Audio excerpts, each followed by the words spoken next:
Caso clínico de mononucleosis infecciosa por virus de Epstein-Barr por Valesca Vélez.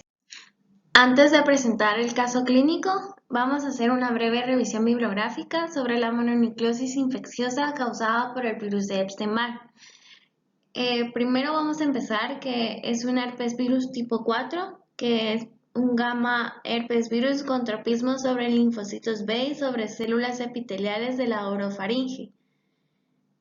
Este es un herpes virus gamma tipo 1, tiene ADN bicatenario de entre una nucleocápside proteica icosaédrica rodeada de una envoltura lipídica que contiene las glucoproteínas virales. La primoinfección con el virus de Epstein-Barr se produce tras la exposición a las secreciones orales de personas seropositivas, ya sea a través del beso o cuando comparten alimentos o mediante el contacto íntimo. El virus de Epstein-Barr tiene un tropismo clínicamente significativo para las células epiteliales, pero se observa con facilidad en linfocitos infectados. Es posible que se produzca una infección significativa de las células epiteliales en localizaciones extramidalinas o que un ciclo inicial de replicación lítica preceda la propagación al compartimento de linfocitos B y al inicio de los síntomas. Los linfocitos B infectados provocan una respuesta intensa de linfocitos T citotóxicos. Estos linfocitos T son los linfocitos atípicos característicos de la primoinfección por virus de Epstein-Barr. En personas previamente sanas, la mayoría de los linfocitos B se eliminan por la vigilancia inmunológica, pero entre 1 y 50 linfocitos B por millón permanecen infectados en forma latente y sirven como reservorio para la infección de por vida de la persona. De este modo, el virus de Epstein-Barr comparte las propiedades de latencia y permanencia de por vida de otros miembros de la familia de los herpes virus.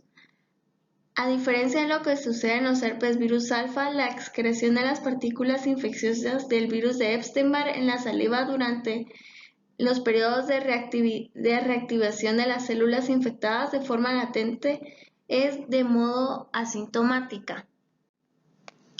Ahora hablando sobre su patogenia, el virus de Epstein-Barr provoca la mononucleosis infecciosa, el cual es un trastorno linfoproliferativo benigno y autolimitado y también interviene en la patogenia de diversos tumores humanos, principalmente ciertos linfomas y el carcinoma nasofaríngeo. Las consecuencias de la infección de los linfocitos B puede ser de dos tipos. En una minoría de las células, la infección es de tipo lítico, produciéndose replicación vírica y finalmente lisis celular acompañada de liberación de partículas víricas que pueden infectar a otros linfocitos B. Sin embargo, en la mayoría de las células, el virus de Epstein-Barr establece una infección latente persistiendo en forma de episoma extracromosómico. Se cree que en un pequeño número de proteínas codificadas por el virus de Epstein-Barr son especialmente importantes para el establecimiento del estado de latencia. Son los siguientes. El antígeno nuclear de Epstein-Barr 1 une el genoma del virus de Epstein-Barr a los cromosomas de la célula del anfitrión durante la mitosis, garantizando de esta forma que los episomas víricos se repartan equitativamente entre las células hijas cuando las células infectadas se dividan. También tenemos la proteína latente de membrana 1, la cual induce una activación y proliferación de los linfocitos B. También el virus de Epstein-Barr produce un homólogo de la interleucina 10 que inhibe los macrófagos y las células dendríticas y suprime las respuestas antivíricas de los linfocitos T. Los síntomas de la mononucleosis infecciosa aparecen cuando se instaura la respuesta inmunitaria del anfitrión. El componente principal de esta respuesta es la inmunidad celular mediada por los linfocitos T citotóxicos CD8 y células natural killer. Los linfocitos atípicos que se observan en la sangre característicos de esta enfermedad son linfocitos T citotóxicos CD8, específicamente del virus de Epstein-Barr. La proliferación reactiva de linfocitos T se produce principalmente en los tejidos linfoides, lo que explica las adenopatías y la esplenomegalia. En las fases iniciales de la infección se producen anticuerpos IgM frente a antígenos de la cápside vírica. Más adelante se sintetizan anticuerpos IgE que persisten durante el resto de la vida del paciente. Ahora, dentro de las manifestaciones clínicas, habitualmente la mononucleosis infecciosa se manifiesta por fiebre, faringitis exudativa, linfadenopatías, hepatomegalia y linfocitosis atípica. El espectro de enfermedades es amplio y varía de infección asintomática a fatal. En los lactantes y en los niños pequeños la infección suelen pasar inadvertidas. A veces presentan exantema, lo que es más frecuente en pacientes tratados anteriormente con ampicilina y otras penicilinas. Las complicaciones del sistema nervioso central son meningitis asépticas, encefalitis, mielitis, neuritis óptica, parálisis de nervios craneales, mielitis transversa y síndrome de Guillain-Barré. Las complicaciones hematológicas son ruptura esplénica, trombocitopenia, agranulocitosis, anemia hemolítica y síndrome hemofagocítico. Rara vez se puede observar neumonía, orquitis y miocarditis. Ahora hablando un poco sobre la epidemiología de la enfermedad, los seres humanos son la única fuente del virus de Epstein-Barr. Por lo general se requiere un contacto personal cercano para la transmisión. El virus es viable en la saliva por varias horas fuera del organismo, pero se desconoce la participación de fomites. Asimismo, el virus de Epstein-Barr se transmite en ocasiones por transfusión de sangre. La infección se suele contraer en etapas tempranas de la vida, en particular en miembros de grupos de menor nivel socioeconómico en los que la transmisión intrafamiliar es común. La mononucleosis infecciosa endémica es frecuente en grupos de adolescentes como en las instituciones educativas. No se ha demostrado ningún patrón estacional y puede haber excreción viral por el aparato respiratorio durante muchos meses después de la infección y es frecuente el estado de portador asintomático. La excreción intermitente es de por vida. No se ha determinado el periodo de transmisibilidad y se estima que el periodo de incubación de la mononucleosis infecciosa es de 30 a 50 días. Para realizar el diagnóstico de la mononucleosis infecciosa por el virus de Epstein-Barr, se depende de los siguientes hallazgos, el cual va en un orden creciente de especificidad. Primero encontramos la linfocitosis con los linfocitos atípicos característicos en sangre periférica. Luego una reacción positiva frente a anticuerpos heterófilos, que es la prueba de Paul de Bunel. Un título creciente de anticuerpos específicos frente a antígenos del virus de Epstein-Barr. Luego también es necesario realizar un diagnóstico diferencial en donde se consideran otras etiologías que son menos frecuentes, entre las cuales tenemos citomegalovirus, primoinfección por VIH, toxoplasmosis, rubiola, infecciones por adenovirus, herpes virus tipo 6 y 7 y reacciones a fármacos.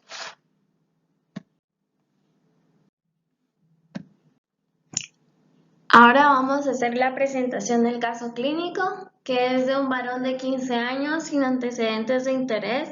Acude al servicio de urgencia por adenopatía cervical de 3 días de evolución y fiebre de 48 horas.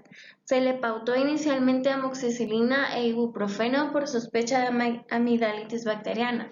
Tras 3 días de tratamiento y ante la persistencia de la clínica, acompañada de más de astenia importante, acude de nuevo. Esta vez, ante la sospecha de mononucleosis infecciosa, se realizó un estudio más completo, confirmando el cuadro clínico. Las pruebas complementarias fueron leucocitosis y test de Paul de Bunel positivo. Ecografía abdominal, en la que se observa ligera esplenomegalia de 13 centímetros de diámetro. Como primer paso tenemos la definición del problema. Primero encontramos una leucocitosis con 17.800 células por microlitro. Se conoce que el valor normal es de 4.500 a 11.000 células por microlitro. El test de Paul de Bunel fue positivo, el cual indica infección por virus de Epstein-Barr y se considera la mononucleosis infecciosa. También se observó una ligera esplenomegalia, la fiebre de 48 horas, adenopatía cervical de 3 días de evolución, complicándose con astenia y fatiga. Luego tenemos el paso número 2, que son los objetivos terapéuticos, en los cuales encontramos reducir la fiebre, que el vaso regrese a su tamaño normal y evitar cualquier complicación como su ruptura.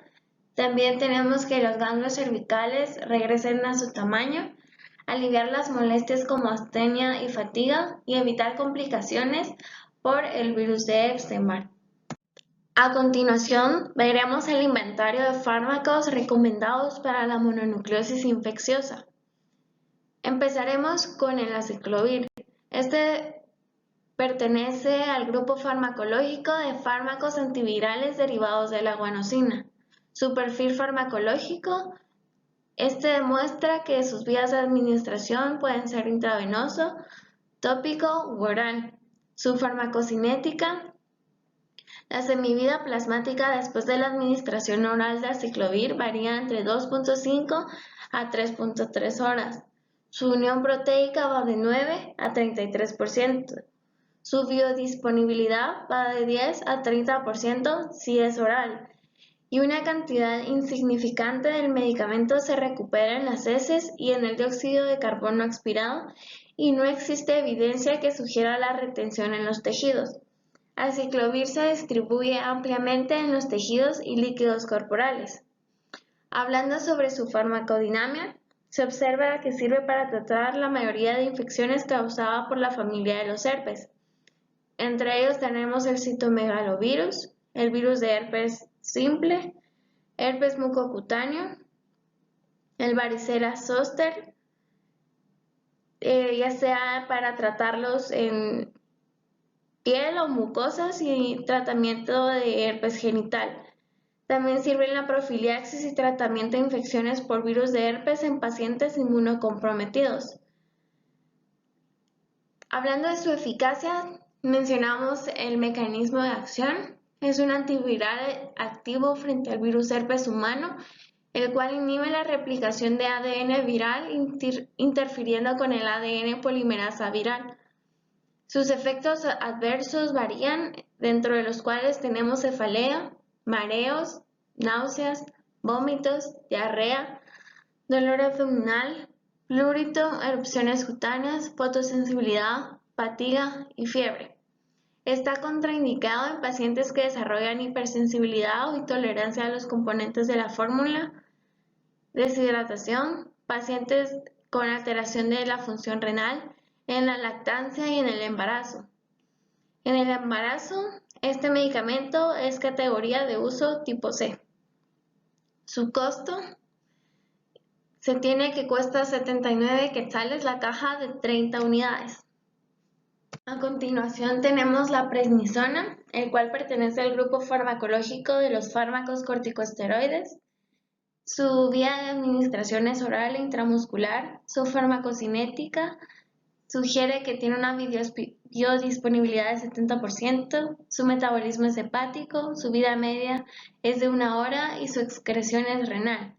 Su farmacodinámica es inmunosupresor y actúa prácticamente en el sistema inmunitario. Es utilizado en enfermedades autoinmunitarias e inflamatorias.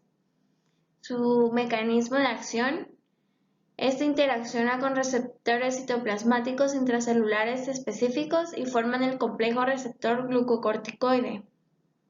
Este estimula o reprime la transcripción génica de ARN mensajero específico que codifica la síntesis de determinadas proteínas en los órganos diana y son las responsables de la acción del corticoide.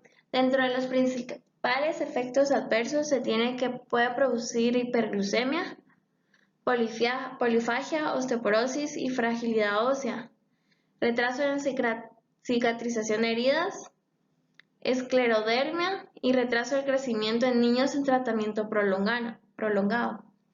Su contraindicación sugiere hipersensibilidad medicamento, osteomalacia y osteoporosis, diabetes grave, alteraciones psiquiátricas, hipertensión grave, uremia y miastenia grave. En el embarazo es de categoría tipo B y en la lactancia se debe evitar. En cuanto a su costo, se tiene que una caja de 30 unidades cuesta 55,30 centavos. Luego tenemos el paracetamol, el cual pertenece al grupo farmacológico analgésico y antipiréticos. Su vía de administración es oral e intravenoso. Su farmacocinética indica que tiene una biodisponibilidad de 63 al 89%, se une a proteínas en un 10 y 25%, su metabolismo es hepático en un 90-95% y su vida media es de 1 a 4 horas, además de tener una excreción renal de 85 a 90%. Su farmacodinámica es que alivia temporal y eficaz de la fiebre y molestias causadas por el resfriado y la gripe. También puede tratar cefaleas, dolor de dientes, menstruales, torceduras y dolores menores de artritis y musculares. Su mecanismo de acción, analgésico antipirético, inhibe la síntesis de prostaglandinas en el sistema nervioso central y bloquea la generación de impulso doloroso a nivel periférico. Actúa sobre el centro hipotalámico regulando la temperatura. Entre los principales efectos adversos es que puede causar malestar, nivel aumentado de transaminasas, hipotensión, hepatotoxicidad, el cual es uno de los principales efectos tóxicos, erupción cutánea, alteraciones hematológicas, hipoglucemia y piura estéril. Contraindicaciones: no debe administrarse en pacientes con enfermedad hepática o insuficiencia renal o hipersensibilidad a los AINES. En embarazo es de categoría tipo B y su costo es un blister de 10 cuesta 5 quetzales. A continuación tenemos el ibuprofeno, el cual también pertenece a los analgésicos y antipiréticos. Su administración puede ser oral e intravenosa. Su farmacocinética sugiere que tiene una biodisponibilidad de 49-73%, una unión proteica en el 99%, su metabolismo es hepático, su vida media es de 1.8 a 2 horas, su excreción es renal. Su farmacodinámica tiene efectividad y rápida acción para aliviar cualquier tipo de dolor y también sirve para reducir la fiebre. Su mecanismo de acción, inhibición de la síntesis de prostaglandinas a nivel periférico. Los principales efectos adversos son estreñimiento, diarrea, gases, vómito, urticaria, pérdida del apetito e ictericia. Contraindicaciones: hipersensibilidad al ibuprofeno, antecedentes de úlcera o sangrado intestinal y tampoco debe utilizarse durante los últimos 3 meses del embarazo y también en antecedentes de insuficiencia renal. En el embarazo tiene una categoría tipo C, su costo es de 29 quetzales, un blister de 20 unidades. Luego tenemos el paso número 3, que es la selección del medicamento. El medicamento que se eligió fue el ibuprofeno, el cual es utilizado en adultos y niños mayores de 12 años, de 1 a 2 tabletas cada 6 horas, dependiendo de la severidad de los síntomas, sin excederse de 6 tabletas al día. La justificación de por qué se eligió este medicamento y no los demás es la siguiente. El aciclovir se utiliza únicamente en caso de complicaciones graves, ya que no mejora la sintomatología ni la evolución o el pronóstico de la mononucleosis, por lo tanto no es una opción en este caso. Luego tenemos la prednisona.